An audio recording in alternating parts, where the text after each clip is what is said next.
Welcome back, everybody, to Constructive Uncoupling, the podcast devoted to amicable divorces.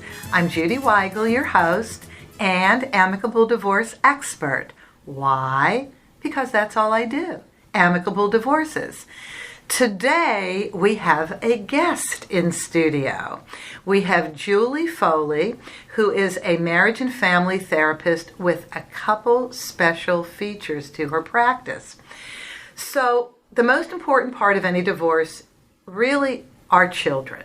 Yes, the parents or the individual adults are very important if there are no children, but when we're dealing with a divorce and there are children, these are extra special divorces because we have to think of the children first, and if we don't heal as adults going through divorce, the children don't stand a chance. So today we're going to talk about how to deal with children in a couple different situations in divorce. But first of all, let me tell you about Julie. Julie has been in practice 17 years, and she does two things. She's in private practice, but she also works for an agency called Vive. And I've never heard of this before. I met Julie at a networking meeting of therapists, and when I met her, I knew I had to share her information with you. Julie, welcome. Thank you. I'm so excited to be here and talk about all of the great things that we do and just to help your listeners. Well, here's how you're totally going to help them. You do something that most therapists don't do. You work with children. Yes, and I didn't realize that was really kind of a specialty not all therapists do. So tell me that is accurate, especially teenagers. There's a big lack of therapists that will work with teenagers. A lot of them just don't care to work with that age group. Why? Well, they're difficult. Obviously, they're teenagers. They can be scary to therapists. I personally, it's my favorite age group to work with. Nice to hear. Yes, it is my passion. I've worked with adolescents for the majority of my practice. Also working with their families and doing their family therapy portion of things too. But, they're at a really crucial time in their age and their development, and it's if they don't get the help that they need, then their adult future depends on them. Because we are now at a transition point, right? Yes. In our teens, especially if we're ready to graduate from high school. Yes, yeah. For sure. Yeah. Okay, so this is excellent, and this ties into the other thing that you do working with the association Vive, V-I-V-E. And let me give you one sentence, and Julie's then going to explain. It's called Vive Family Support Program, and it's a relational support service for preteens, adults, and young adults and their families, right? That is correct. And the cool thing about this is you go to the house. We go to the house. Currently, we do not have any brick and mortar buildings in the entire country for the Vive Family Support Program. We all work remotely. And when we go to the family, we go to their house, we meet them in the community, whatever it is that's going to work best for them. We work around their schedules. Each of the families get two therapists that are assigned to the case. One works with the young person, so usually it's a teenager. That would be our primary demographic, is a teenager. But we have some middle schoolers and some young adults as well. So they have their own therapist. And then the other therapist is assigned to the parents. And that's parents whether they're living together, living apart, co-parenting, step-parenting, whatever that dynamic looks like, they get their own therapist for their parent coaching. Why go to the house? I can see the benefit, but could you please explain to people why you go to the house? Sure. It provides us a different opportunity than it would working in an office setting. And knowing that I've worked in an office setting for many years, I do see the benefits to going to their house. So an example is a few weeks ago, I was meeting with the parents, and the kids are in the other room and they're supposed to be doing homework, and instead the young guy found the game controller, and of course he's obsessed with Fortnite, and so they're asking me, what do we do? And so I was able to coach them real time on how to work through that without, because their typical response is screaming, yelling, "What are you doing? You're supposed to be doing your homework, blah, blah, blah." So I was able to coach them real time on how to deal with that situation. This is excellent.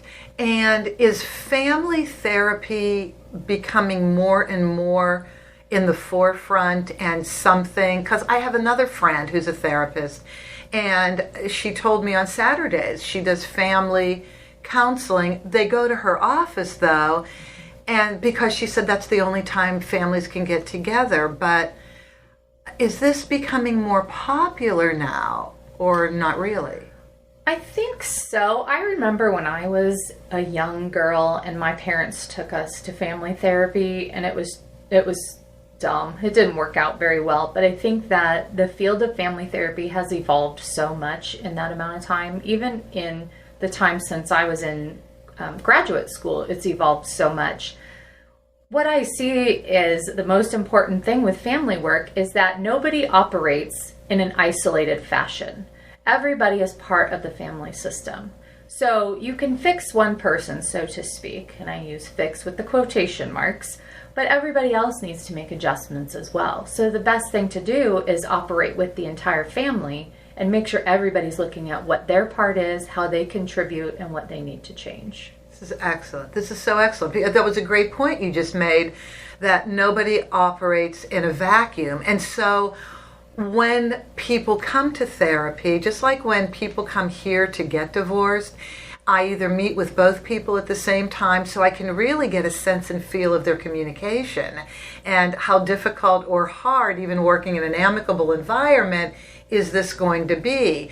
But when one person comes in at a time, which I will accommodate as well because of work schedules, the way one person, as we know, will characterize a situation is so different than the next person will characterize when they come in by themselves. But once you get them in an actively working experience, it's really a whole third version, so there's two versions of the truth, and then there's the actual truth. Definitely. And I have to keep that in mind when I am working with a single individual, right? They want to tell me, oh, well, this is what happened, and I have to think, okay, well, they're telling me from their perspective, but there's also some other perspectives. I will even do an exercise with an entire family where I'll put an object in the middle of the room, and I'll have them each describe to me what they're seeing. And inevitably, it's all different because they're all looking at it from different angles and different viewpoints. And so I try to educate them and let them know, okay, the truth is here, the reality, and then everybody kind of sees it through their own lenses or their own glasses, I even say sometimes. And it helps them to understand that they're not necessarily right and their partner or child or whoever is not necessarily right. Everybody can be right all at the same time. Excellent. So let's now go to divorce, because that's what we talk about here. And let's look at the situations where you and Vive would go to work on a family dynamic. Mm-hmm. So the first thing I thought about was blended families. Does this pose a need for Vive services? Definitely. In fact, just yesterday I was at a new family's house, and it's the stepmom and the dad, and the dad has a 19 and a 17-year-old, I believe, boys, and the stepmom has a 14-year-old. So different previous marriages. There's a lot of issues that are occurring because of a stepmom being in the house, the kids not wanting to listen, their loyalty to their mom, and just that whole parenting thing. So they're requesting our services to help them get on the same page, and also so they can help set some limits in their house. The other parents, the divorced parents on the other side, are not willing to enter into this process, and it's been very messy divorces for both sides. So what we're going to do is just teach them how to have peace and harmony in their house and not worry so much about what's happening in the other house. So these are two sets of divorced parents. Correct. And one couple asked you to come to the house. Correct. But the other couple is a little resistant. Yes. So do you get to talk to the other couple who's resistant at all? If they're willing to participate, we're more than happy to work with whoever needs to be worked with. But if they are resistant and don't believe in the process, say again what you do with the couple who asks for help. Sure. So, and then this is a perfect situation because the husband's ex-wife, the mother of the two boys, she is very unwilling to participate in any type of services. She has told the boys that their dad is just trying to put them in a mental health facility because they're crazy and just trying to get into their heads. So she's not going to be part of the process. What we're going to do is we're going to work with the boys individually and work with them on processing through some of the issues that have happened. It's been a 12-year ugly divorce. Oh my gosh, you're kidding. Well, the divorce itself lasted 6 years, but then the co-parenting extended the time. Yeah, it's just been a nightmare. So we're going to work with them to kind of process through their stuff and really get their own viewpoint on it instead of feeling like they have to take sides. And then we're going to work with the parents that are in the home, so it's the dad and the stepmom, and work on setting boundaries and limits in their house so that they can have peace and harmony. And I may have missed one part of what you said, but how do you work with the two boys in relation to dealing with their natural mom when they're at the other house? So they'll be getting individual therapy with their therapist, right? So it's just one-on-one counseling is what we'll do with them. That way they're free to say whatever it is that they want to say. The young man yesterday, I asked him if he wanted his biological mom to be involved. He said, I wouldn't even know what to say.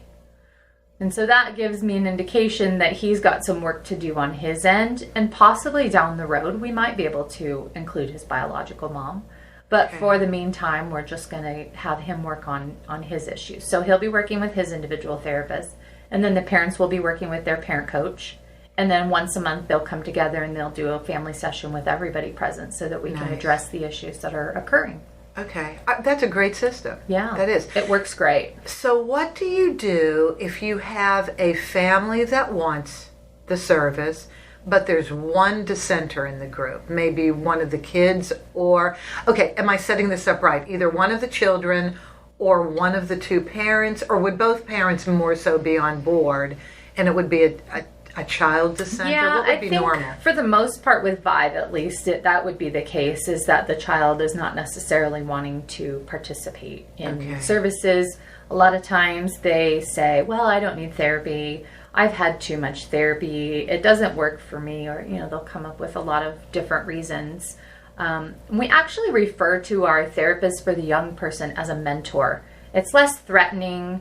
It's a little bit of what they're doing. So sometimes our mentors, maybe they're going to meet with their client that week and they're going to go out and look for a job or learn how to fill out an application or go on a college tour.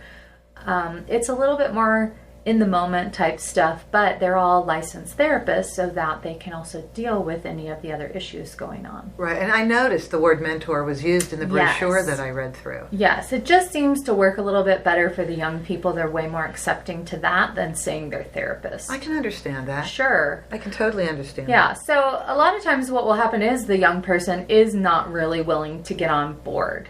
Occasionally we will start just with the parents and start parent coaching so that they're learning how to set limits and boundaries and saying, okay, we would like you to participate in this program.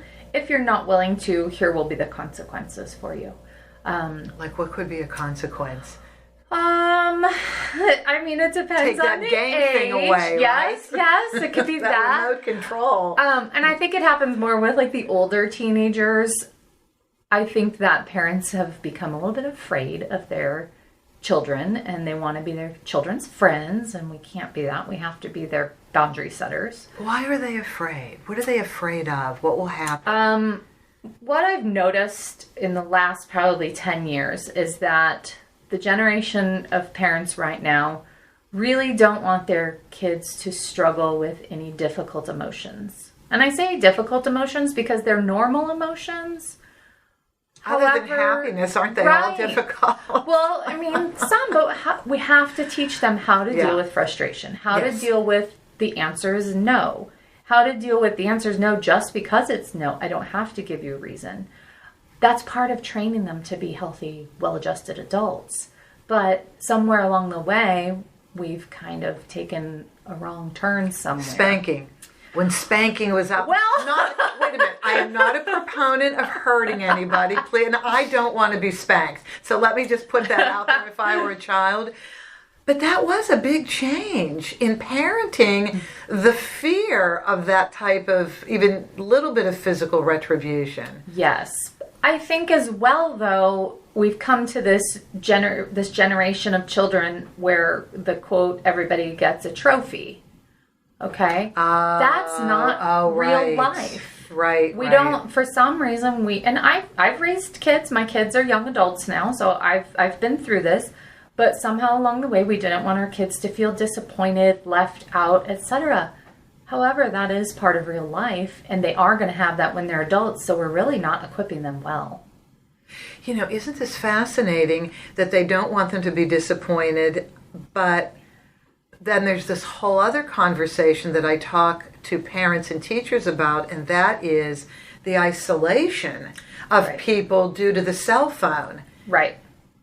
So I got a text message from one of my clients that I'm parent coaching through Vive on Monday. Very long text message about how the 14-year-old was in his room the entire weekend with the curtains drawn and in bed and sleeping. And this is a young man who's struggled with depression for the last year with hospitalizations. So my question to them was, so why did you let him stay in his room all weekend? There's the issue. They're just letting him do that, even though that's not a good choice for him. But they're afraid to say, let's go, you have to do this, you have to do that. Julie, are there also more issues that parents have to deal with now than maybe my parents had to deal with? I was born in the early 50s. Oh, my goodness. Really? I'm telling you, I am so glad my children are young adults because I was at the very early part of the cell phone thing, right? So there were cell phones, but I remember I think it was our oldest daughter, she didn't get like an iPhone until I want to say like 11th grade or something because of that was her age and we couldn't afford them. And, you know, the younger one got it going into 9th grade. And it's just, you know, even at that time, my kids were a little bit older already, high school age.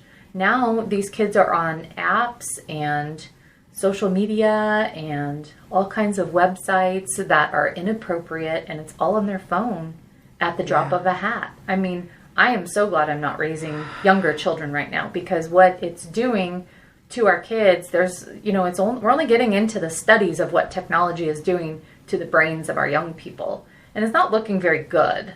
It's kind of disrupting normal brain patterns, normal brain functioning. They're not doing what we used to do in the old days, so to speak.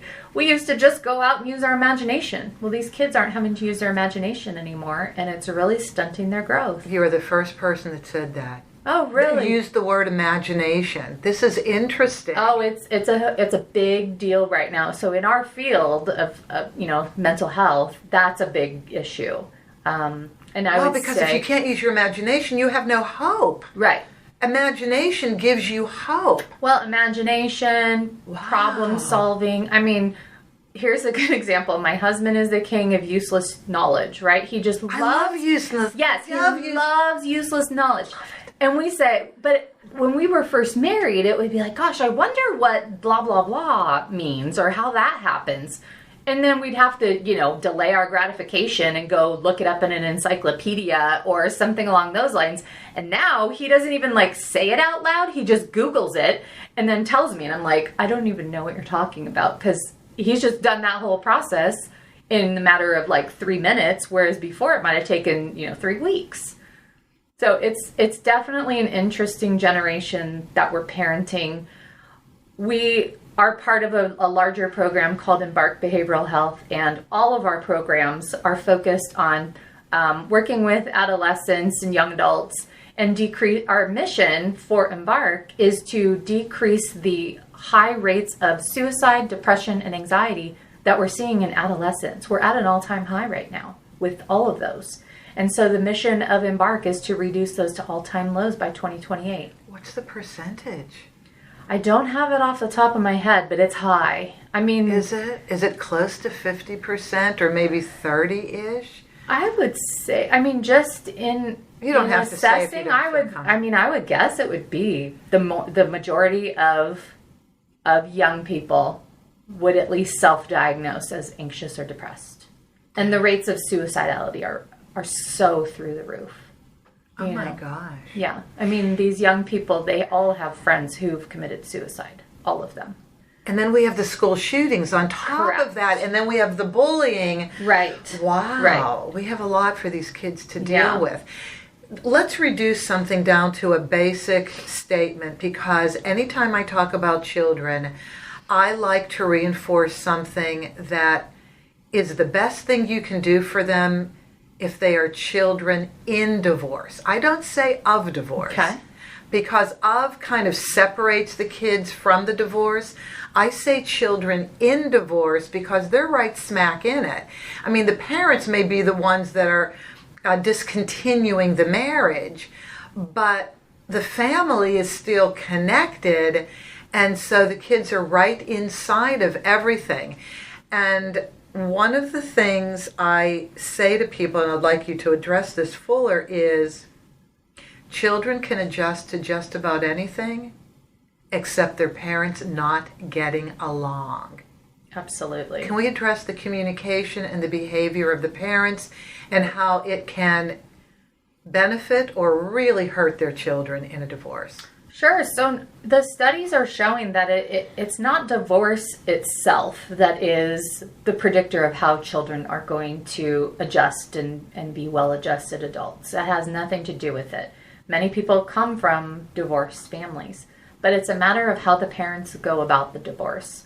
So if it is an ugly, messy, vindictive divorce, like the family I was speaking about earlier, the children are not going to do very well. The parents have to put aside their differences, stop being self-centered, and be children-centered. That's the most important thing right there. They need to be child-centered. What is best for the children? And if they can't agree on that, then they should probably consult somebody who would know what is best for the children, because maybe they can't agree. And I understand that. You know, everybody has their different viewpoints on things, but the kids' interest has to come first. And all kids want is just for it to be peaceful. They don't want the chaos. They don't want the fighting. They don't want to feel the tension. They don't want mom and dad talking negatively about the other one in front of them. And they'll tell it. They tell their therapist this all the time. They'll tell you, as long as mom and dad aren't there, they will tell you the truth. Can't stand it. My dad is always saying blah, blah, blah about my mom. My mom is always saying, oh, my dad, blah, blah, blah. But Julie, how do parents get to that point of putting children first? Everybody thinks they're putting their children first. Honestly, I mean, they really do think that. But to be able to put your children first, don't the parents have to do work on themselves? Like maybe, and I've been referring people to co-parenting therapists for after the divorce is final, so that you can resolve the issues that brought you to divorce in a way that you forgive or at least don't blame. Isn't that where people have to get in order to be able to focus on the children? Definitely. It would behoove our state and other states to make that a requirement of divorce. I wish they would. Excellent idea. I really wish they would, because everybody can use it. Even the most calm divorce probably can use a little bit of that. But yeah, and it is. It's two people with a history, and they're getting divorced for a reason. There's either anger, animosity, they don't like each other, and yet they're still going to be tied to each other for the rest of their lives because it doesn't stop at 18 at all. And I know that parents like to think that, but it does not stop at 18. No. Because then there's graduations and marriages and grandchildren. Babies, and, yeah. You know, and you don't want the kids of these divorces, that they don't want to have to do 2 different this and 2 different that. The best thing that parents can do is just agree. Yeah. You know, agree to disagree maybe on Yes. their past issues and Yes. just try to, you know, work towards peace. I know my own parents divorced. I was going into high school. I don't know how they really felt about each other, and it's probably the best. I didn't need to know. That's none of my business. That's the parents' business. Children do not need to be burdened with the issues that the parents are having. What I do know about my parents' divorce is that it was fine. I would say, I want to go to dad's. Okay, great. Go to dad's. I'm going to go to mom's. Okay.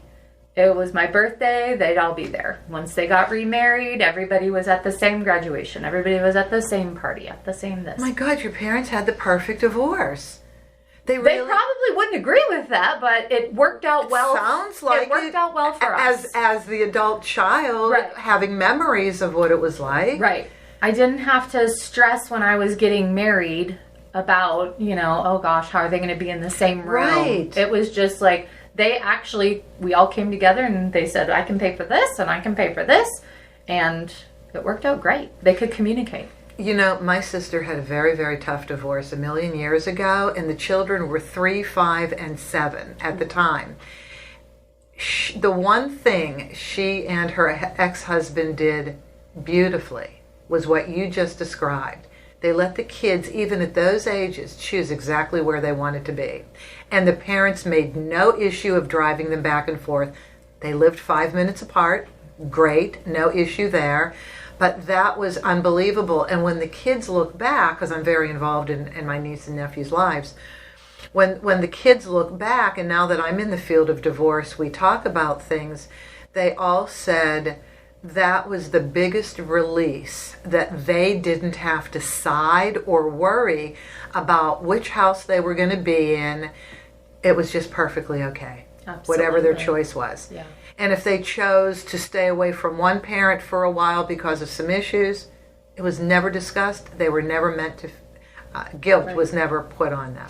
Children love both their parents equally. Yeah. Even, and I will say this, even when there's been trauma by one of the parents. I've heard that. Yeah. All the clients I've worked with over the years that have had trauma by a parent, they love that parent unconditionally. They're not happy about what's happened, and there might be anger and resentment, but they still love them, and they don't want to hear anybody talking bad about them. This is great for you to be saying this to people, because I think parents need to know this, because I think it's easy to act out. And if you're still dealing with whatever it is you have to deal with to get divorced, then it's nice to know that you'll be forgiven as a parent, right? Yeah, It's definitely. really nice to know. Yeah. Yeah, I know. Kids are pretty resilient. You have to, I think, and you tell me if I'm wrong, ignore them for years before they will say, okay, done. Yeah, I think, Like really seriously it's got to be cut them some out. really serious issues. I mean, I've seen clients along the way who have had to cut a parent out, but usually that's just for their own mental health. Right. Right? Right. It's not because I don't want to have anything to do with that parent. Right. It's just for their own sanity. Right. But otherwise, they are pretty resilient. And we see this in families that are struggling with addiction, particularly, right? So when there's an addicted person in the family, you'll see them often come together for an intervention and say, either you clean up or you're out. It's not that the families don't love that person. It's just that they cannot be continually the object of the negative consequences of somebody's addictive behavior. Right. And so it's preserving your own sanity and happiness. Right. Julie, is there anything you would like to say that I haven't asked you before I ask people, or let you tell people how to get in touch with you? Is there anything you wanted to bring up? I just think thanks so much for having me. Kidding, my pleasure. I am really passionate about working with families. Somewhere along the way, it just became my passion in this line of work. Every time I leave a family's house, I walk out with a smile on my face. And I honestly say to myself, I am so lucky to have this job. Aww. The amount of change and, it's great. I really do believe that people try their best. We really work hard not to judge anybody for where they're at because, people get to different places for a lot of different things. I'm very passionate about helping parents parent effectively because somehow that's also become part of my specialty as well. So with Vive, I am one of the parent coaches because that is my specialty that I've been kind of honing my skills over the years. I know what kids need. I know the boundaries, the limits, the structure. I know that because they've told me over the years what they need. They've helped me with that. I've learned from them. So my goal is just to help everybody function a little bit better and be a little happier. One of our taglines is create joy and heal generations. That's part of our mission as well. I love that. Yeah. That is a great mission. Yeah. Julie, how do people get in touch with you and or Vive? So anybody looking for services with Vive, first of all, to know we are in eight different marketplaces across the country. We're in the LA Orange County area. We're in the Bay Area. We're in Chicago, Colorado. We're in Atlanta, DC, New York, and Boston. So we have many locations that we serve across the country.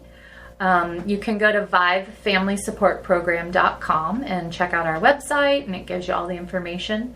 We've also recently partnered with one of our sister programs, and we're launching a brand new program called Potomac Programs. So we also have potomacprograms.com that you can check us out. And what we're going to do is we're going to expand our services in those 8 marketplaces and actually put down some brick and mortar buildings and get some mental health counseling and intensive outpatient programs. And it's just going to allow us to have more resources so that we can help more families in our mission to bring down those rates of depression, anxiety, and suicidality. Excellent. You're still going to go to the homes, right? Oh, yes. Because that's the hallmark. That yes. is unbelievable. That will not change. That is something that is still a very big part of our program. And then if you're interested in therapy, private practice, I do it via video conferencing. So you can email me at Julie Foley, LMFT. Spell your name. JULIEFOLEY, LMFT. @gmail.com. LMFT is Licensed Marriage and Family Therapist. Excellent. Me. And again, Vive is spelled V as in Victor, I, V as in Victor, E. Vive Family Support Services. Revive, thrive, and alive with Vive. And I will do that the rest of the day. Julie, thank you so much for coming here. I really appreciate you being part of the program. Yeah, super fun. Thank you. Take care. And we will talk to you in our next episode. Thank you for joining us, everybody. This is Judy Weigel, your host with Constructive Uncoupling. You can reach me at my business, my Los Angeles-based business, Divorce Resource Incorporated. You can email me at Judy, Judy, at divorceresourceinc.com. Judy, Judy, at divorceresourceinc.com. I look forward to our next podcast.